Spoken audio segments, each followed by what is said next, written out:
sheegay ama la wax baa la sheegay diyaarada saaray ilmaha waa la thank you so much marka anaga waxaan yani inaa helno waalidkaa fiiriya wiil uu dhalaa laga dilay wiil kalena maanta uu ka xiran yahay sababta walaalkiisa uu argooyaa lagu xiray waxa dacweynayana waa family Soomaali oo wiilkoodii laga dilay ayaa dhahay ninkaan naga dilay anaga wax cadeynan laguma hayo sidee ku xalinaa inta maxay kula tahay arrintan waxaa lagu xalinayaa aabbo walbo iyo hooyo walbo Soomaaliya ama wiilka adeerka u yihiin ama ay dhaleen ama abtiga u yihiin ama ay og yihiin inuu gangster yahay ama daroogiste yahay in ummadda soo yani ka qabtaan ma jiraan Umar dad bantu Soomaaliya oo studio inta keeno ummadda la hadlo yiraahdo annaga dhibaatooyinkan haysta ciyaalkeena saana ku socota si aan u raadino kuwa Soomaalida ma jira maadaama anagu bahda Dalmar TV waxaan nahay ummadii inaan u dhaxayno dhaano dhibaatada jirto aan banaanka soo saarno ma noo heli kartaa barnaamijkaas thank you waaba waxaan u imid bo the last point hadda ii qoran waa iga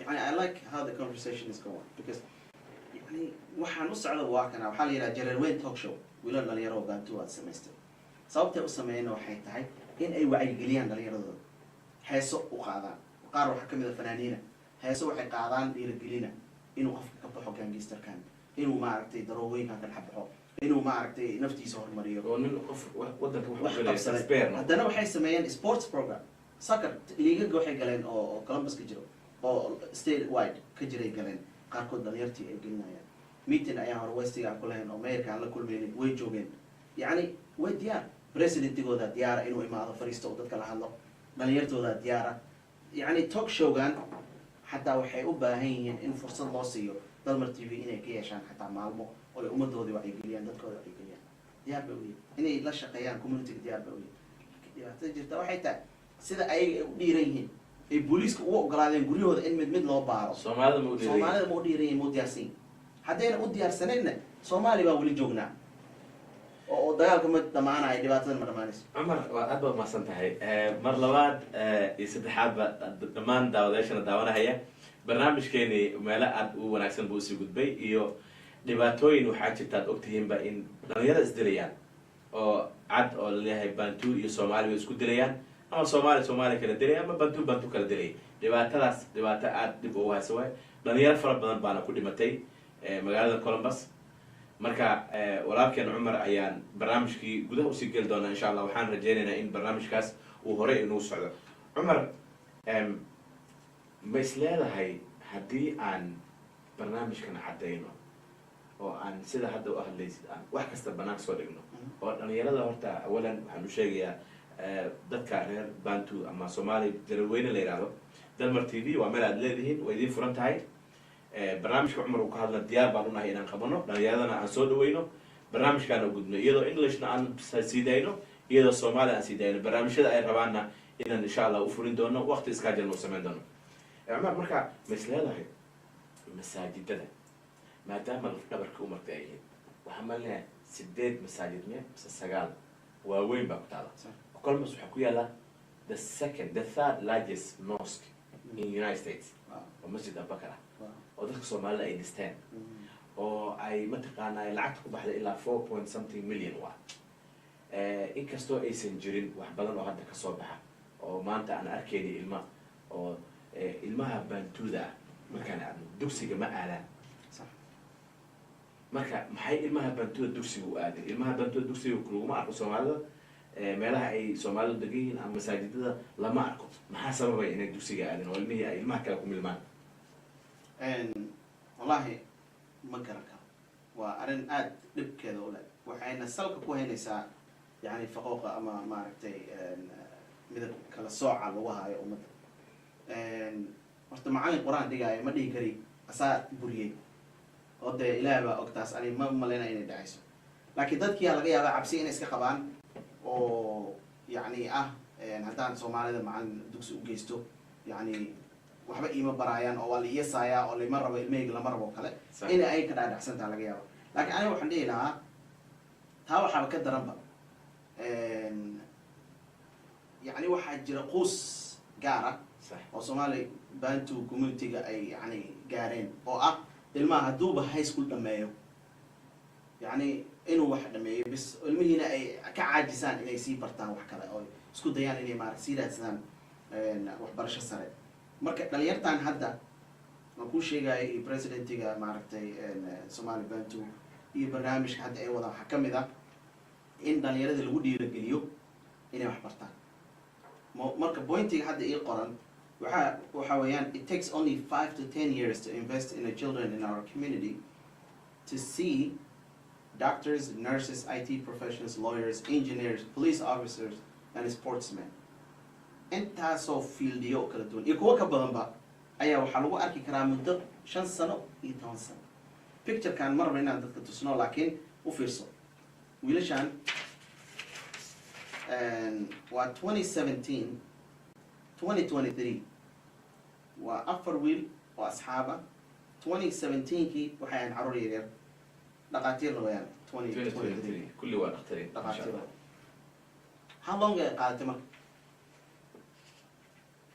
marka ma isleedahay waqtiga hadda dhalinyaro waa adduunka markaa fiirisid dhalinyaro unbaa wax bedela haddaan annagu wax nala soo barin oo meeshii aan hadda joogno waalidkeena ugu soo dadaalin meesha hadda maana joognin marka ma isleedahay masaajidada oo meelihii ummadda lafdhabarkii ahay haddii la yidhaahdo dadka baantuuga ah ama dadka mataqaana maadaama ay jirto ceeb hore oo ah in la yisi jiray oo wax hadda qaris aysan ahayn oo Soomaalida ay dadka markii hadda ay yiraahdaan qaarkood baa African American qaba maxay u dagaalami lahayn hadda Jamaican baa qaba hadda maxay u dagaalami lahayn marka haddii marka tii ay jirto macquul ma in masaajidan dhano dhageysta masaajid kasta waa hadduu imaamku yahay Soomaali muwaadinka inuu baantuu noqdo ba tawa 4.5 bay noqonaysaa laakiin of course way bedelaysaa dabcan oo dadkii waxaa laga yaabaa inay qalbiyan Soomaalida maadaama tribalismkii ama qabyaaladii ee u wada dhaawacday way bedelaysaa dabcan marka waxaa laga yaabaa xataa inay dad badan oo baantuu masaajidkaas u imaadaan lacala kursiga ku leeyihiin oo kale wixii inay siyaasad noqotona marna laakiin waxaan dhihi lahaa waxaa jira macallimiin fara badan oo baantuu quraanka taqaano dad waxaa jira culamaa dadkii hala soo miro ummadda ha loo keeno dadku waxa fahansiiyaan waxaa jira marka laakiin yaan ay gooni loo saarin oo resources kana ma aragtay Soomaalida ay haystaan yaan laga hor istaagin yaan laga xanibin oo wax walba oo Soomaaliga uu helo qof walba oo Soomaaliya community Soomaaliya ha noqoto ama masaajidada ha noqdaan barnaamijyada ay yani ka shaqeynayaan community-ga lagu daro salaano kale xaflada jirto invitation hala siiyo barnaamij waxa imaanaya nin madaxweynaha ama nin yani wasiira hala siiyo fursadda platform hay maadaan dadkoodii ha soo dhex galaan markay ku arkaan inaad ogoshahay markay ku arkaan inaad meel walba kasoo yani fursadda aad siisay waxay diyaar u yihiin in ay ayagana qalbi waa dadkan dad waa wallahi billah dadka yar ee adduunka ku nool ee ugu qalbiga furan waa inkastoo ma aragtay dhibaatooyin fara badan ay iska jiraan laakiin waa dad haddii ay ku arkaan inaad daacad tahay oo ayaga aada waxba u qabin oo aad la shaqaynaysid daris wanaagay yaqaanaan dadkay iska jecel yihiin dhibaato ma qabaan oo fara badan laakiin annaga waxaana laga dhaadhicinayaa oo waa dadkan dad violent ah dad dagaal iyo ani markaan dhiigga Soomaaliga fiiriyaaba ka arkaaba dagaal iyo dhiig iyo inuu daadiyo iyo buuq kiciyo dadkan dad aad u qayliya dad buuqa ma marka yani waa dad lala shaqayn karo dad xirfado badan leh dad yani aaminsan inay xoogooda ku shaqaystaan dad xataa waxay u badan yihiin low income uba badna unless ay gabadha ay garoob noqoto low income uba badna waxay kaloona u badnayn dawladda inay wax ka qaataan uma badna waxay jecel yihiin inay maaragtay ayaga xoogooda ku shaqaystaan dad waxaa arkaysaa Somali Bantu SSI u qalma oo shaqaysana waxaan ku leeyahay marba dawladda lacagta aad baad u mahadsantahay Cumar Xasan kaasina wuxuu ahaa Cumar Xasan oo maanta studio-heena Dalmar TV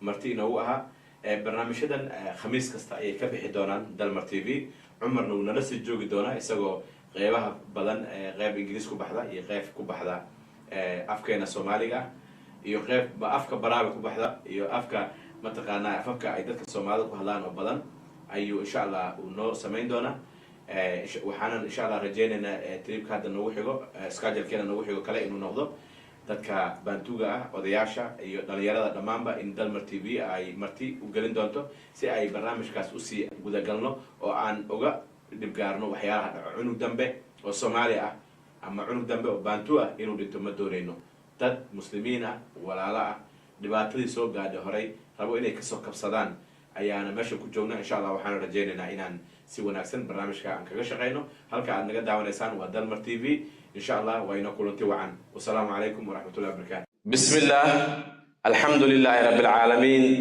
والصلاة والسلام على رسول الله صلى الله عليه وعلى آله وأصحابه أجمعين.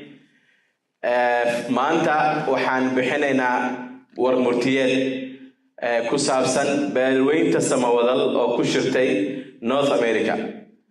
قدي بيسوق عتين قدي قاسنا وحمثي دونا دمان قبل هذا أنكاد نمده إما أوغادين يهنقطه كينيا سوماليا هنوشيغ يا دمان مدحدينا ملكست اي جوغان قدقا عن صوت دورن ايات ان شاء الله لا شقينيسان وحاند اولا شقينيسان ايغو مثليا قدياش نورث امريكا عندما بو اسكا سعوتو هاوغولان اناد wax ka dhageysato gudigaas ayaa anagana mesela iyagana ka shaqeyn doona nidaamka isgaarsiinta dalkeena iyo halkan waxaan rabnaa in insha Allah iyadoo Ingiriis aan bixino oo aan mataqaanaa u sheegno khaasatan madaxweynaha Kenya inaan u dirno fariin waxaan ku bilaabayaa sidan. Esteemed guests, we stand before you today on behalf of the North America Samoan community and the marginalized Samoan community in Northern Kenya region, formerly known as NFD. Our communities have faced immense challenge with the recent atrocity, vividly highlighting our ongoing struggle. The brutal shooting of 6 young boys in August 2023, which we believe these heinous acts were perpetrated by individuals supported by influential figures in government, adding to the weight of neglect we have felt from successive administrations.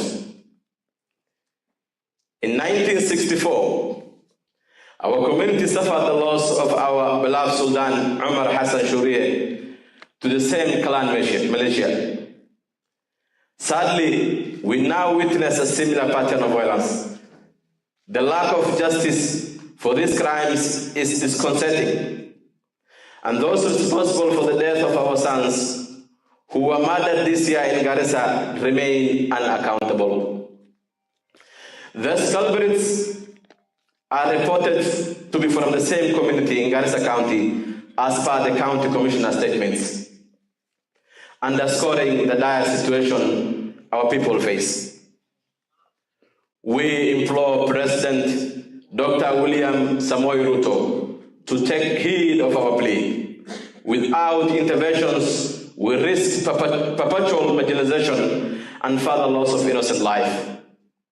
Our humble yet crucial request is the establishment of Ijara County, not merely as an administrative division, but as a means to ensure the safety, dignity, and the future of the Samoan community. President Ruto, we believe in your leadership and humanity. Champion our cause. Bring an end to the violence. Bring the perpetrators to justice. And grant us the opportunity to establish our own county. Let us not be forsaken by the very government meant to protect its citizens. Together we can build a future where the Samoan community thrives, secure from the specter of violence that has haunted us for far too long. We also implore the government of Kenya, led by one President William Ruto, to take swift action against those responsible for the tragic loss of the young 6 schoolboys. Those individuals reportedly residing in heart of Garissa County seem to operate with impunity. We question the intelligence apparatus of Kenya and appeal to the humanity of the government to ensure justice prevails. President Ruto, lead the charge in removing those individuals from position of power. The justice system in Kenya, our plea is not just for our community, but for the very essence of justice that should prevail within the nation. Let us unite against this injustice, urging the government of Kenya to uphold principles of fairness, transparency, and accountability. The families of the deceased, the Somali community, and the nation as a whole deserve answers, and most importantly, they need justice. Finally, we call upon the government of Kenya to support Garissa County, especially in Jara sub-county, for the impact of El Nino, that entire flooding that has been severely destroying networks and roads, leaving people in dire situation. We urge President William Samoei Ruto to declare a state of emergency in northern Kenya and seek assistance from global well-wishers. Your support is crucial in addressing these challenges and helping our people in Ijara to rebuild their life. Finally, we would like to send our condolences to our fellow brothers and sisters who lost their life, for the loved ones in the senseless killings that occurred in Garissa. We hope our message will be heard by the President of Kenya to take action and bring those perpetrators to justice. Thank you.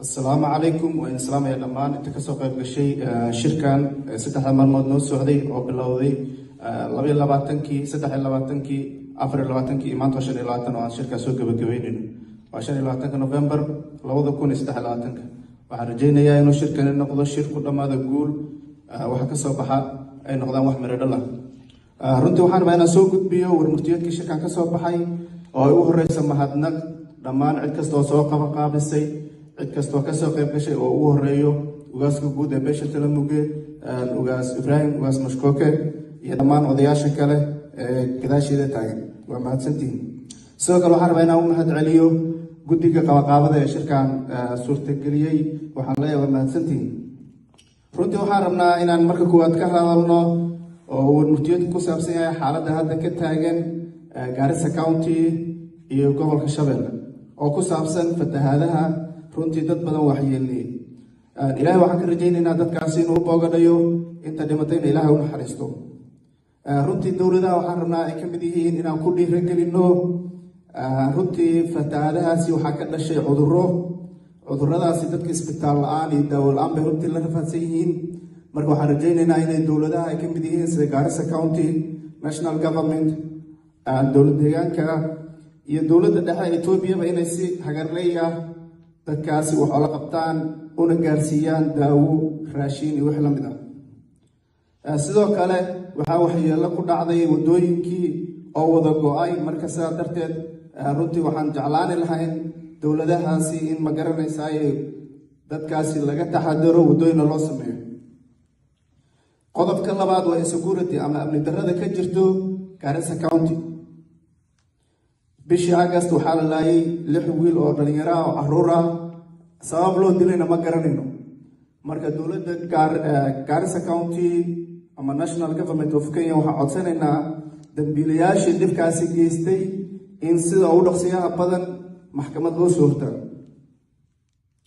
waxaa ku xigto dad fara badan oo maqan oo dowladda Kenya gacanteeda ku maqan oo aan la garanaynin meel ay jaan cilib dhigeen runtii waxaan rabnaa inay security u ka hadlaan sababta dadkaasi u maqan yihiin xilliga la bixiyay iyo why aan maxkamadda u keenin midda saddexaad ee aan rabnay inaan ka hadalno ku saabsan security-ga waxaa ka mid ah waxaa loogu magacaabo 3 kilomitir oo webiga la dhaho waa inay dadku u jiraan runtii dadkaasi sabab ma jirto la dhihi karo waa inay webiga ka durkaan 3 kilomitir sidaa darteed dowladda Kenya waxaan rabnaa inay arrintaasi dib u fiiriso codsi dowladda Kenya waxaan codsi ugu diraynaa in la sameeyo Ijara County waayo dadkan in muddo ah waxay ku sugnaayeen marginalized community bay ahaayeen marka waxaan codsanaynaa in county u gooni ah loo sameeyo maadaama population ku filan dhul ku filan iyo dhaqaale ku filan bay haystaan waxaa kaloo codsanaynaa in la keeno extra constituency ama kursi xildhibaan oo dheeri ah sidoo kale waxaan codsanaynaa dadkaasi in ceelo loo qodo oo aysan suurtagal ahayn qarniga 22aad in dad weli ay ka cabaan waro iyaga iyo xoolahooda waxaan rabnaa inaan baaq u dirno dowladda Jubbaland dowladda dhexe federaalka Soomaaliya oo ku saabsan degmada Badhaadhe gaar ahaan waxaan rabnaa inuu warkani gaaro madaxweynaha Jubbaland Axmed Maxamed Islaam, gudoomiyaha gobolka Jubbada Hoose Xasan Cabdi Buure Xasan Jabhad oo ka soo jeeda degmada Badhaadhe oo aan rabno dadka dhulkaasi degan oo runtii dad la hilmaamay in magaranaysaa sida ugu dhaqsiyaha badan oo suurtagal ah loo gaarsiiyo caafimaad iyo raashin. runtii dadkaasi waxay ku jiraan xabsi korka ka furan, fatahaadaha ku dhacay, cid u maqanna ma jiro, ceel looma qodno. marka waa mahadsantihiin. Thank you.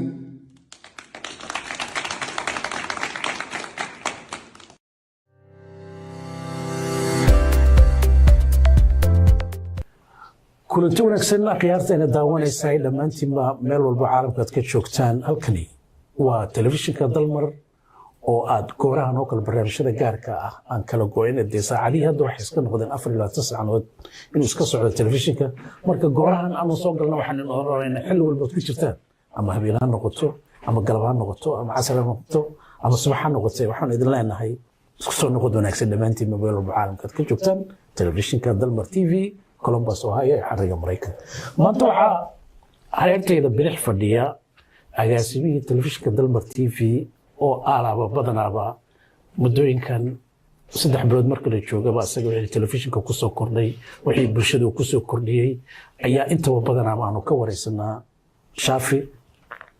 Shaafi ku soo dhawow telefishinka Dalmar in dhaweed ma kulli hawada waad ka maqnayd baan u malaynayaa. mahadsanid Cabdinuur, aad baa mahadsantahay. waxaanu jecelahay inaan wax kaa weydiiyo, bal dadku maalmo waraysi hadda muddo 3 bilood laga joogayaan waxaan kaa qaaday aad igu tiriyaan inaan aalado fara badan aan kusoo kordhinay waxyaabaha bulshadeena dadka dunida jooga, dadka halkan jooga dhammaantood ay nagala xiriiri karaan, taasoo weliba ay nasiib wanaag ay tahay in dunida maanta ay noqoto online ama globalization meel yaroo kooban oo dadkoo dhan dunida oo dhan la iska wada arkayo. telefishinka Dalmarna waxaanu marka hore ku bilown si loo kala ahaan inuu nawaaxigan Columbus intuu ku hareeraysan kaliya. hadda maadaama aalado fara badan waagii aanu ka dhawaajinay aad noo tilmaami doonto wixii ka hirgalay, wixii feedback ahaan ama dadku Soomaaliya telefishinka waxay naga yiraahdeen, wixii aad isku soo ururisay sawir gaaban oo qurux badan inaad ka bixiso. soo dhawow. mahadsanid Cabdinuur, daawadayaashana daawanahaya aad baad u mahadsantihiin dhammaantiin. Cabdinuur, saad ogtahay Dalmar TV wuxuu ahaa TV soo jireen waqti badan soo jiray ilaa 2011 buu soo socday. bulshada Soomaaliyeedna wax badan buu la soo qabtay. marka dib baan u soo culinay, waxaan sameynay in aan TV-gii hawada aan ku soo celino mar labaad. sida caadiga anteena ayaad ka daawan kartaa Dalmar TV marka TV-ga haysto. waxaa kaloo soo kordhinay 3 barnaamij markay local ka tahay. waxaa kaloo soo kordhinay 3 barnaamij oo kale. kuwa hore baan u sheegnay Roku-ga oo worldwide adduunka dhan ka daawanaysid. Dalmar TV ama TV Roku hayso ama Roku ka soo dejiso abka. waayo haddaad Roku worldwide meel kasta aad joogtid waad soo dejisan kartaa. marka Roku-ga waxaad ka daawan kartaa Dalmar TV ood kala socon kartaa waxa Dalmar TV ka socdo. waxaa kale oo iyada aan keenay app la yiraahdo iOS oo iPhone-ka lagu soo dejisto. Dalmar TV basaad qore app store-kaada waxaa ku soo degaya Dalmar TV live-kii baad ka qayb galaysaa oo socdo iyo wixii video oo on demand videos ko la yiraahdo. waxaa kale iyadana Android oo Samsung-nada dadka Samsung-ka isticmaala, dadka qaarna iPhone ba isticmaala, qaarna Galaxy isticmaalaan. marka waxaa la yiraahdaa iOS iyo Android-kana saasoo kale Dalmar TV baad qori iyadoo ay saaran tahay logo-gadan ay ku soo degaya, waad soo dejisanaysaa, waxaad kala soconaysaa waxa Dalmar TV ka socdo dhan. dhammaan hadda daawadayaasha la daawanayo kuwa app kale si toos ah ay intay app u soo dejistaan ay nagala socon karaan app-ka.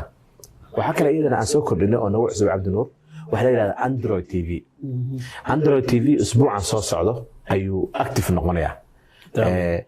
mataqaanaa injineerada noo sameeyay barnaamijka way diyaariyeen, active uu noqonaya. waxaad samayn kartaa TV-ga tagaysaa caadi Google TV ha noqdo ama Samsung ha noqdo ama CN TV kasta haysto, waxaad qoraysaa Dalmar TV wuu ku soo degay app ahaan baad ula soo degaysaa. markaad soo dejisato caadi TV uu kugu jiray weligii kaama baxayo, halkaasaad kala soconaysaa. marka Cabdinuur, su-aashaad i weydiisay intaas ayaan ku soo kordhinay Dalmar TV si aan dadka oola soconno inay telefoonkeeda kala socdaan, TV-gana ay kala socdaan, radio-na insha Allah waan ku soo dari doonaa hadduu Ilaahay ma dhihin oo isna ku hadla dadka afka Soomaaliga oo ka baxa Columbus. aaladahan kale oo bulshada Soomaaliyeed caalaba iska arkaan sida Facebook-ga iyo youtube-ka iyo arrimahaas anagu kuma jirna labada waan ku jirnaa haddaad daawatid youtube-ka 24/7 baan ahay anagu waxaan ahay television youtuber dadka waxay kala garanaynin qofka youtuberka ah iyo qofka televisionka anaga sharci ahaan waxaan u sharci gareysanahay si sharci ah hawada Mareykanka ugu jirnaa anagoo TV ah marka TV-ga waxaad ku kala dareemaysaa 24 hour kuma jiri karo hawada hadda youtuber haddaad fiiriso waxay markaa soo galiyaan baa la daawanaya laakiin anaga Dalmar baa tagaysaa YouTube-ka tagaysaa 24 hours aan ku jirnaa oo ku socda Facebook-ga 4 saacadood waa iyaga sidoo baan iyaga u dhiga saas 4 saacadood aad ku jira 4 saacadood kadibna hawada uu ka tagayaa marka Facebook TikTok iyo YouTube kulliba waan iyagana waan ku jirnaa waa gartay waa tahay bulshada Soomaaliyeed ee dhammaan meel walba caalamka ka joogta sida agaasimo kullu inoo tilmaamo idinka maqlaya dhammaan adigoo taleefankaaga gacanta ku haya ayaa aaladii aad soo degsanaysa Dalmar TV oo waxbaana ka maqnayn haddii iPhone noqon lahayd haddii Android ay noqon lahayd intaba iyo wixii kala soo raaca meel walba dunida aad ka joogtana yaa la mogaanta ayada waata waxaan kaloo jeclaa inaan ku weydiiyo Shaafi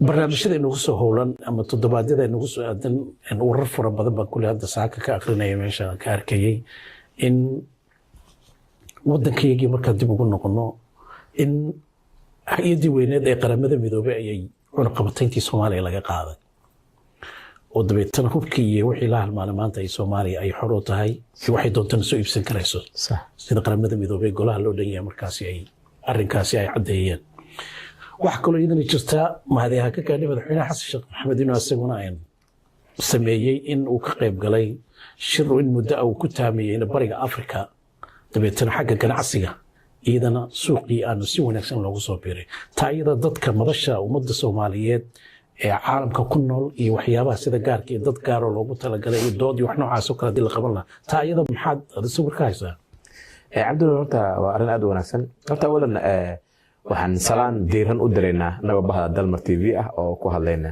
afka ummadda madaxweynaha dalka Soomaaliya madaxweynuhu taariikhdu ayuu galayaa Soomaaliya hadda meel bay higsanaysaa waayo iyadoo ay qori isku liib oo madaxweynaha hadda ka horeeyay madaxweyne Farmaajo meel buu soo gaarsiiyay isagana meesha ku sii qaaday marka madaxweynaha wuxuu galayaa taariikhda oo ah in dawladda Soomaaliya oo 1992 inuu qabatayn saarneed in waqtigu isaga madaxweyne aha la siiyay laga qaaday cunaqabataynta waxaan leeyahay dadaal aad u adag buu ahaa marka madaxweynaha awalan taas waan ugu mahadcelinaynaa wuxuuna gelayaa taariikhda baalka wanaagsan oo taariikhda Soomaaliya ka gelayaa madaxweynihii Soomaaliya waqtigu madaxweyne aha cunaqabataynta looga qaaday oo hubka ay Soomaaliya maanta iibsan karto oo dadkii garab istaagi lahaa Soomaaliya ay banaanka iman karaan tan kale waxa weeyaan inaad ogtahay mooyee Soomaaliya hadda waxay ku beertay Eastern Africa wadamada la yiraahdo Ethiopia Kenya iyo Tanzania Uganda ee Eastern Africa la yiraahdo marka waxaan rabnaa dadka Soomaalida in ay ogaadaan in dadkii iyagoo aan sharcigooda hoos loo dhigayo oo ninka Soomaaliya markii la yiraahdo ama visa usan helin markii uu qaato baasaboorka buluuga ah oo East Africa de waxay noqonaysaa ninka Soomaaliga inuu markabkii China uu ka keenay uu geeyo Bujumbura iyo Congo uu geeyo iyo markabkii China uu ka keenay inuu Ethiopia geeyo Ethiopia dal male wad ogtahay oo male bad male marka wax iyada taariikhda galay madaxweyne Xasan Maxamuud ayaa waqtiga iyada ah madaxweyne isagoo ah ayay iyada baalka dahabka ayay gashay marka arintaas baan rabnaa inaan Cabdinuur ummadda aan u babaahino si fiican Dalmar waxaan rabnaa inaan ku soo dhaweyno khabiir barnaamijkan ka hadlo oo yaqaana logistic side ka markaan fiirino iyo inaga oo Chamber of Commerce qaybteedii mataqaana inaan ogaano maxay faa'iidada ay tahay jirta cunaqabataynta oo la qaaday iyo Soomaaliya oo ku biirday Eastern Africa countries Eastern Africa maxaan ka faa'iidi karnaa muxuu yahay mataqaana waxa danta waa Soomaaliya oo maanta aan arkayo diyaarada fara badan oo Kenya Airways ka mid ah xamar baan duulimaad u bilaabayna marka ifafaala aad u wanaagsan oo dadka Soomaalida u soo baxay marka waxaan rabnaa in aan arintaas aan u sameeyno mataqaana si gaar aan uga faaleeno oo aan falanqayn ka dhigno falanqaynino maxay tahay faa'iidada dalka Soomaaliya ay u tahay in hubka laga qaado maxay tahay faa'iidada in ay ku beerto Soomaaliya ay ku beerto Eastern Africa maxay tahay khasaaraha hubka la qaaday markii ay dadka hub soo dejinayaan gacanta ma u geli karaa dad aan munaasab ahayn arrimahaas iyo arrimo fara badan oo kaletaba waxaan rabnaa inaan ku qabanno caaw dambe bacda almaqrib habeen dambe bacda almaqrib oo 5:00 ay tahay saacadu in Dalmar TV studio aan ka soo deynino marka dadweynahana daawanaya meel kasta daacadaha dunida ka joogtaan waxaan rabnaa inaad nagala socotaan oo ku sii diyaar garowdaan 5 galabnimo oo Central Time waqtiga Ohio ah ama waqtiga mataqaanaa dalka Mareykanka ah inaan soo deynino barnaamijkaas oo si toos u bixi doono adaa ku jooga barnaamijka wuxuu noqon doonaa marka dadku inay wax soo weydiin karaan ama qofka inuu markaas martida nooga inaanu su'aalo weydiin karaan loogu jawaabo ma dood noocaas oo kale ayaa ku imaan doonta isleedahay miseen barnaamij ninkaas kaliya aanu ku wareysanayno saabal arrimahaas wali aan ka hadlayno may dadka waxaan siinayna fursad ah inay su'aalo weydiin karaan telefoon ayaa shaashada ugu soo qorayna telefoonka marka sida qofku isagoo halkan fadhiyo ayuu mataqaanaa khabiirka ka jawaabaya uu leeyahay telefoonkaas su'aasha la weydiinayay marka waxaan rabaa dadweynaha aan waqti u siisiinayno waxa weeyaan dadweynuhu waxaan la rabnaa in ay maalintaas ay muhiim u tahay oo ninka hadda khabiirka aan meeshkeynino khabiirkan waxaa la yidhahdaa Xuseen Jaabiri nin Soomaaliya kasoo shaqeeya waa nin aqoonyahan waa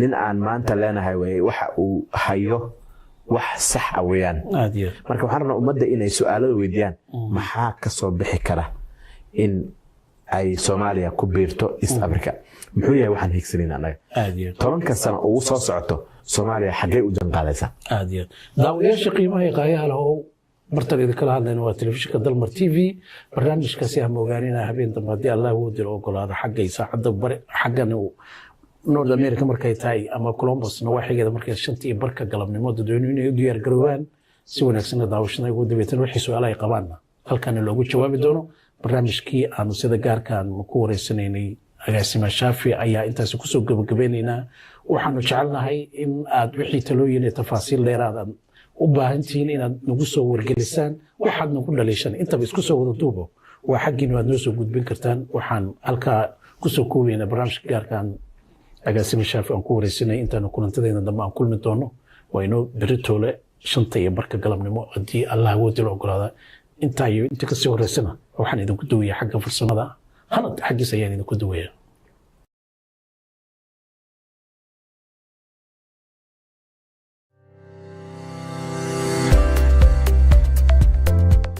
kulanti wanaagsan khiyaartayna daawanaysa dhammaantiinba sida aad u wada dhinteen halkan waa telefishinka Dalmar TV oo goorahan oo kala saacadana aad hawada ku kulmi jirteen ayaa diyaar idin maanta magaalada Columbus Ohio dadweynaha Mareykanka gaaraan magaalada Columbus Ohio ayaa maanta waxaa laga furay mool aad iyo aad u qurux badan oo shacabka ku dhaqan magaalada Columbus ay in dhaweydba ay u dhageytaageen oo ay sugayeen moolkaas waxaa lagu magacaabaa Bakaro International Mall dhammaan cuntadii Soomaaliyeed oo aalaabaan cuni jirnay oo waxba aanay ka maqneen ayaa intaba diyaar kula ah shaqaale loo carbiyey oo hablo iyo wiilal oo aad iyo aad farsamado aad ugu yarsareeyay ay soo dhaweynta intaba moolka groceryga International Mall ayay diyaar idinku yihiin waxaa kaloo ku sii dheer cuntadii dunidii taaban kara ayaa la gaaray iyadoo bulshada Soomaaliyeed online ay ka dalban karaan wax aladoo gurigaaga jooga barafka faraha badan ugu soo fool kan hadda kadib dhaxanta aanu arki doono intaba isku soo wada grocery waxay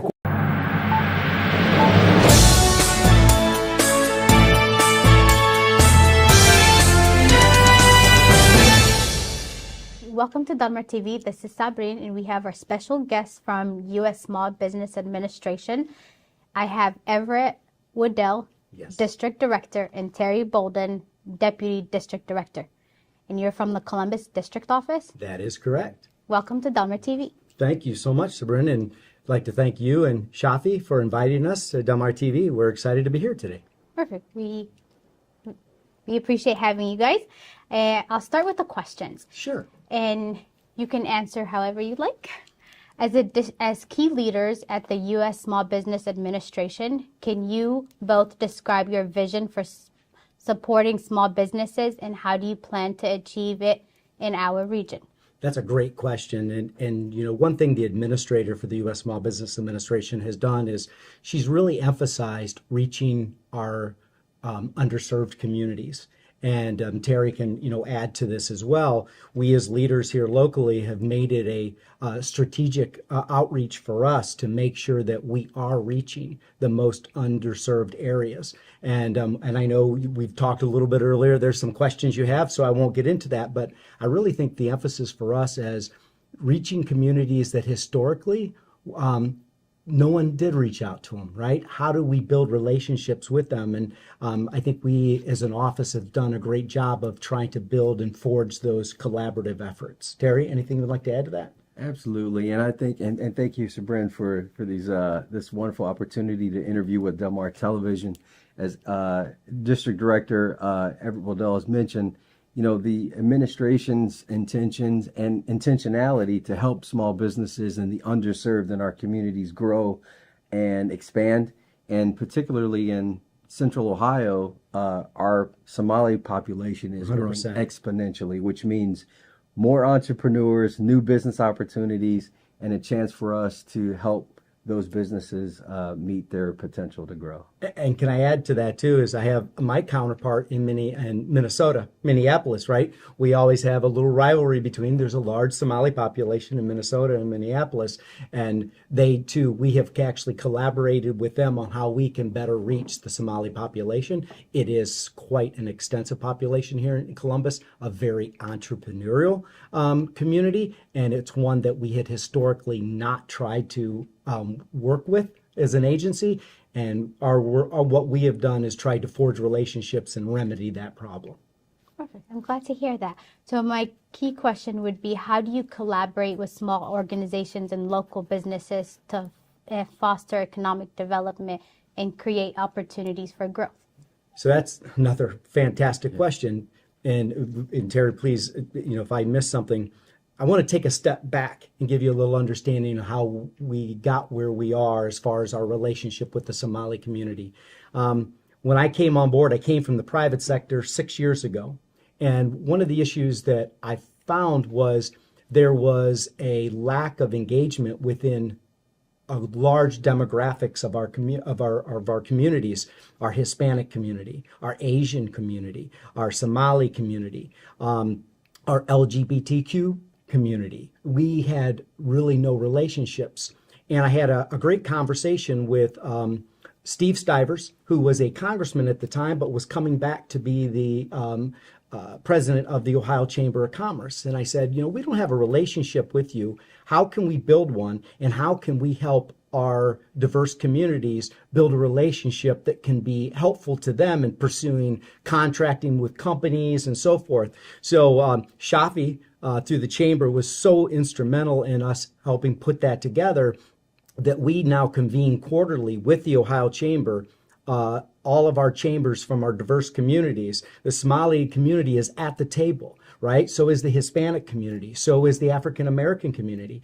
And, the adage, if you're not at the table, you can't help set policy or help guide economic growth in your community. So for us, and Terry and I and Talia Amador of our team has done an amazing job of convening that, but not just meeting, actually working on ways that these communities can collaborate with one another to pursue contracts. Never have we seen in this area, the Somali community, the Hispanic community, and the Asian American community, the Commerce Group, entering into an MOU to pursue contracts. We've never heard of that before. And that happened because we convened everyone together and said, okay, how do we help these communities grow and access opportunities? Terry, anything? I'm sorry, you know me, I'm passionate about it, and Shafi and the Chamber was instrumental. It couldn't have happened without him and the Chamber. And so, and to the Hispanic Chamber and the Asian American Commerce Group and the Diversity Chamber, all of these individuals came to the table wanting to work together and collaborate. Your compassion definitely shows, Everett. I know with the team, we're a team of 10 individuals who help businesses with lending and access to capital and contracting. And when you tasked everyone to say, hey, we need to do more in our diverse communities, we went out and we worked with Shafi, who's the president, of course, of the Somali Chamber, and other groups within the community to build what we call strategic alliance memorandums.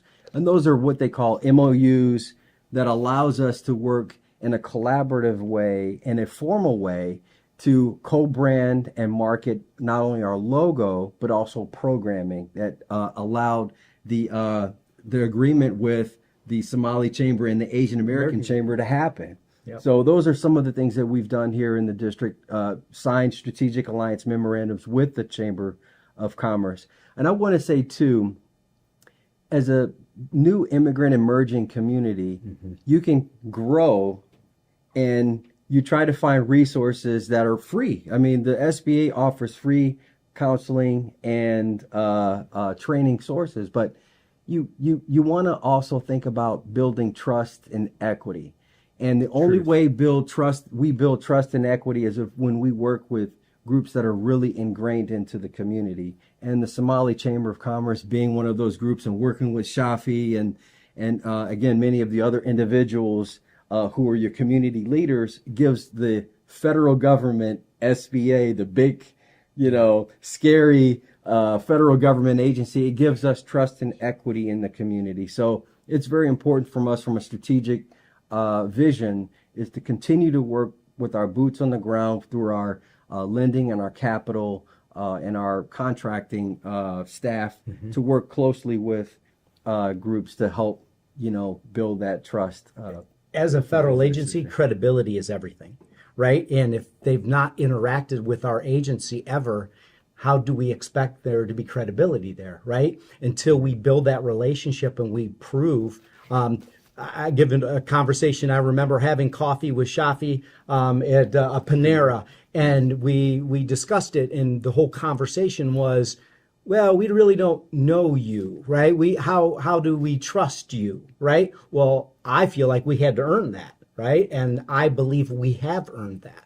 And so I for me, when we say we want to sign a strategic alliance, one thing that's important is it's not an empty piece of paper that's signed. With it comes programming. We've worked with the Somali Chamber on financial literacy and so forth. So I think it's important that to build that credibility, you have to be able to showcase that you actually are going to do something when you actually sign that agreement that you're going to work together. That's important. And they will definitely test you on that. Oh, yes, they will. Because the Somali community will test you. When we meet for coffee, and the follow-up is, we'll see you in 2 weeks. They're expecting the call from us in 2 weeks to follow up and follow through. So we definitely, again, build equity through our 100% intentionality. Thank you so much for going into detail. We might be going a little too far, I know, but we are passionate about what we do. Yeah. And so I look forward to the rest of the questions. Definitely. I appreciate the passion. So one of my question is, if for a local entrepreneur or a small business, how can they come to the table, like get involved? Yeah, and so there is part of the why these type of relationships are important. There are, as Terry indicated, we provide 4 C's, right? We provide counseling, we provide access to capital, we provide federal contracting, and we provide assistance in contract or in crisis.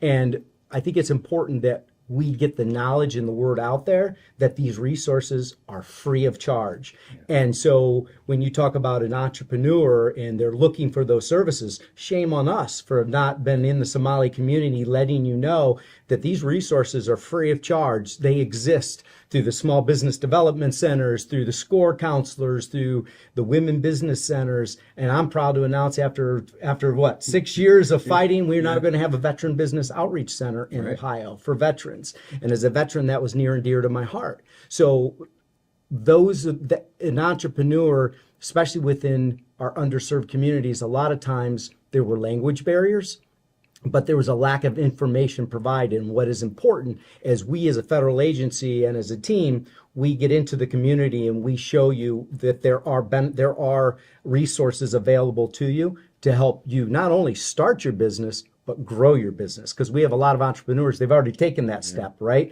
But now they might need access to some other additional resources. Terry, anything you want to add to that?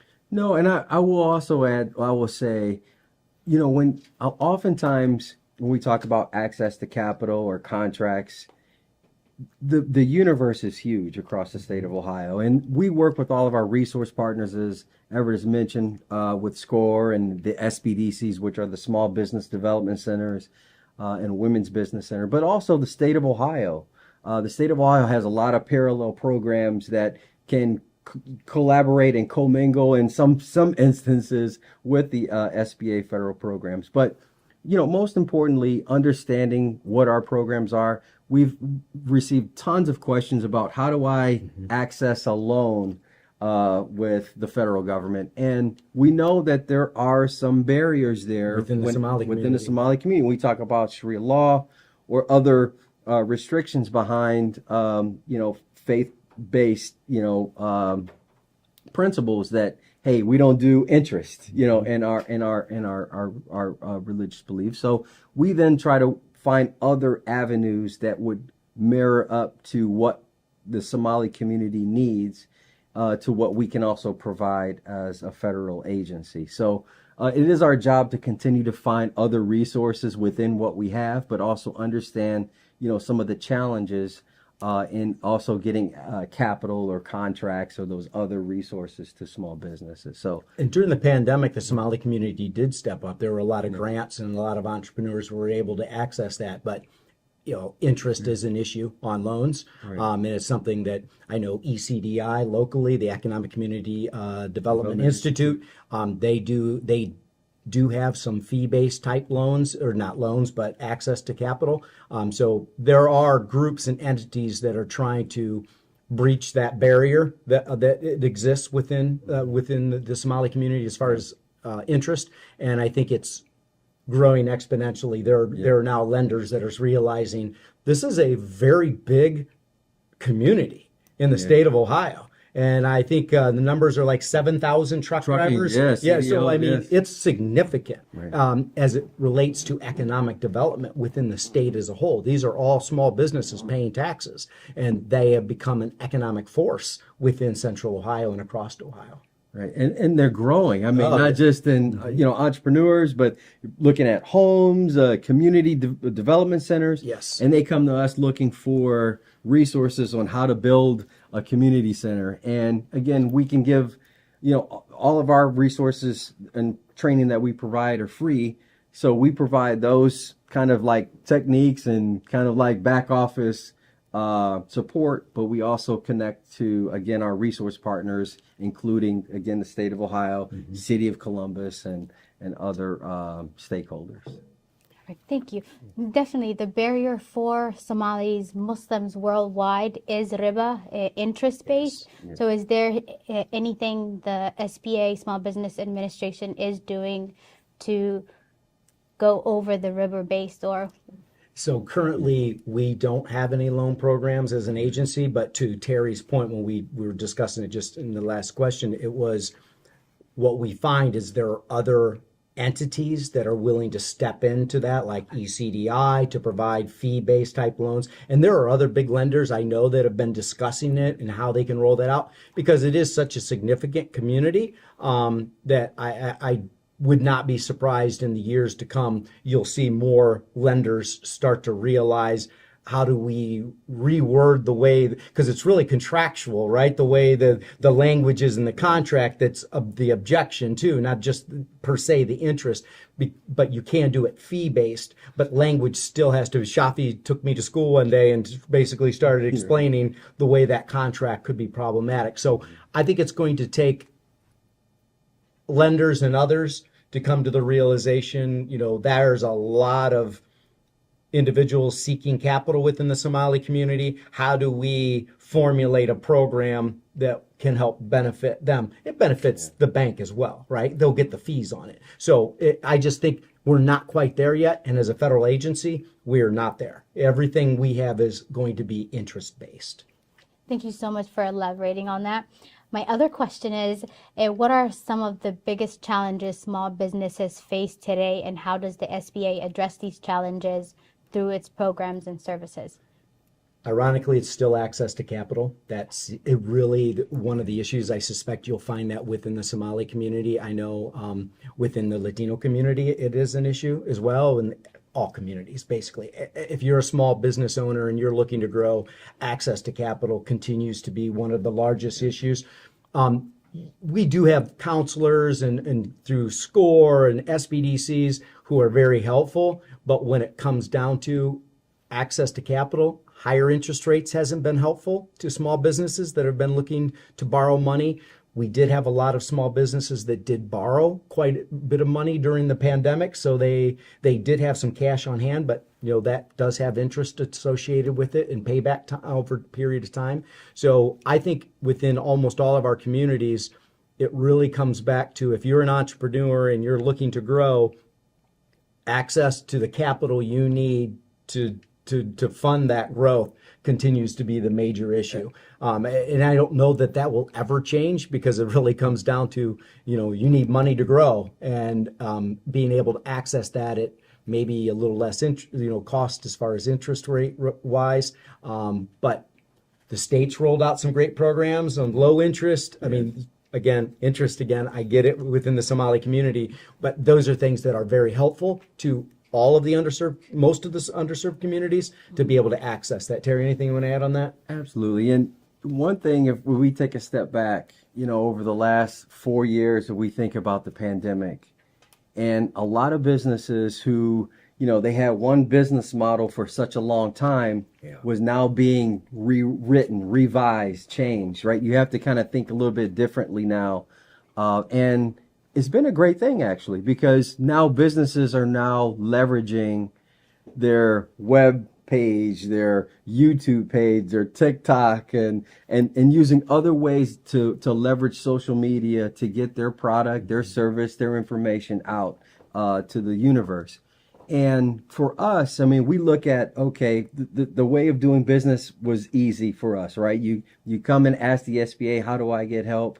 We send you to a resource partner, and we kind of navigate to understand what those needs are for a small business. But again, with the internet and the recovery and regrowth of small businesses outside of the pandemic, we've seen a huge resurgence of ideas and new thought to grow your business. And I would say some of the one thing I guess that excites me the most, and I think for the most, the SBA, and I think we're transforming our programs to meet the smallest of small businesses. And as Everett mentioned, we don't do, we have, interest-based type loans, but the Community Advantage program, which is CA lending, and it is actually we have a couple lenders here in Central Ohio.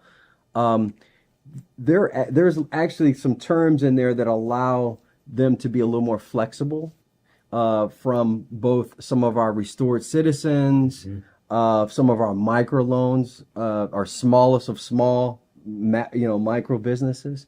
So we are, as an agency, and as particularly as the district, we're really trying to dive in to help the smallest of small businesses reinvent themselves, especially coming out of the pandemic. And we are, as an agency, working hard to meet them where they're at, right? And so, we didn't have social media, while it's prevalent and it's necessary, as a federal agency, we always seem to be behind, right? And I understand why, but now we have LinkedIn, and there's Facebook on the HQ side, and we have a Twitter page or X, right? Those things are important when you're trying to meet small business where they're at. And to give you, for instance, if you go into the Latino community, it's predominantly Facebook. That's how they do business. That is important. And if you're not meeting them on that level, it's hard to reach them, because they're going to know that you're providing programming because you are on Facebook and you're providing that information, right? Just like here, we're blessed that you have allowed us to be here today. This is where the Somali community will come to get the information, and we want you to know we are out there and all these benefits. So I guess one of it is on a local level, and on a federal level, the agency is doing a better job of trying to meet our small business owners where they are. Perfect. Thank you.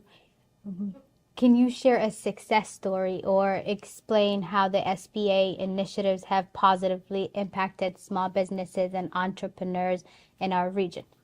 So one area I want to, and I know we have a Somali Somali link. Yeah, We Somali can- link. yeah. Also within the Latino community, Dos Hermanos, which has been a huge success, utilizing almost all of our programs. Kind of want to take a step back because we are proud of the work that the office did during the pandemic and how we were able to help drive capital into and helping our small businesses. A lot of small businesses wouldn't have survived. I've had the opportunity to travel around the state of Ohio. We are responsible for 60 of Ohio's 88 counties. And I've had the opportunity to travel with numerous members of Congress, local and throughout the area, throughout the state, and U.S. senators, and meet local small business owners at their establishments and hear their issues and concerns. And PPP was one of those programs which was forgivable, which I believe the Somali community was able, to utilize. That was very helpful to them in keeping them afloat. But back to your success, because that's what we love to talk about. Somali Link was a prime example of utilizing our products. And I hate to point out just one or two, but Dos Hermanos is a great example of a Hispanic woman who is actually, during the pandemic, turned it into a situation for growth, right? And grew and went from food truck to brick and mortar. And to Terry's point earlier, the pandemic kind of turned the economy on a small business on its head. And what I mean is, typically there was this process where you would be a food truck and then you would move to brick and mortar. And that was but problem was during the pandemic, if you had brick and mortar, you couldn't have the turns you needed, how many people came in for eating and so forth. So people went back to the food trucks. Food trucks became extremely profitable. We see more food trucks now than we have ever seen. It's because it is a profitable model that can actually even outlast a pandemic, right? It works. So I think there are some great local stories, but I just think overall, in general, our small businesses have been thriving here in Central Ohio, and I think that there are dedicated resource partners across the board that want to see that success. I will say this and hand it to you to Mark. 8 out of 10 jobs are created by entrepreneurs and small business owners, not corporate America. So when you put it in that, I grew up in a small bakery, 48 years that bakery was in existence. That was generational wealth. That is what the American dream is about, right? Building that business. And I think it's important that we're here. We want our entrepreneurs and small businesses to succeed because we realize they are the economic engine of not only Ohio, but the nation as a whole. Absolutely. And one big success story for me, and I know for our office, customer service that's 10. Yeah. 1 out of 10, that's very important for us. And what's success? We measure success on how well we're able to communicate and connect, growth and opportunity to our small businesses. And for me, success, I know I speak for Everett as well. I think when someone from the Somali community calls our office, we pick up the phone and we know exactly where to provide the services they need to. And it helps us then continue to work with the chamber and other community organizations throughout the Somali community. But to success is really measuring how well we're able to communicate and deliver on services as our mission at the SBA has been outlined. Thank you. No, fantastic. Yes, truth. Speaking of the PPP, does SBA currently offer grant access or resources for grants? Yeah, so there were limited grants during the pandemic, but historically the SBA does not provide grants. We're not a grant agency. Ours is almost it's completely dominated by loans, right? It's access to capital and loans. We don't have any grants right now. There was the restaurant revitalization grant. There were, PPP was kind of that way. We had an advanced EIDL grant. Those were all during the pandemic to help our small businesses survive. But currently there are no grant programs that are run directly to the consumer. Now, the agency does provide grant funding to resource partners like to women business centers, to veteran business outreach centers. That's funding that comes from our agency to a community organization that now houses that, but no grants per se right now from us. Perfect. Another question was, how does the SBA ensure that its programs and services are accessible and beneficial to diverse communities, including minority, immigrant-owned businesses? Fantastic question, because that's really what we've been talking about while we've been here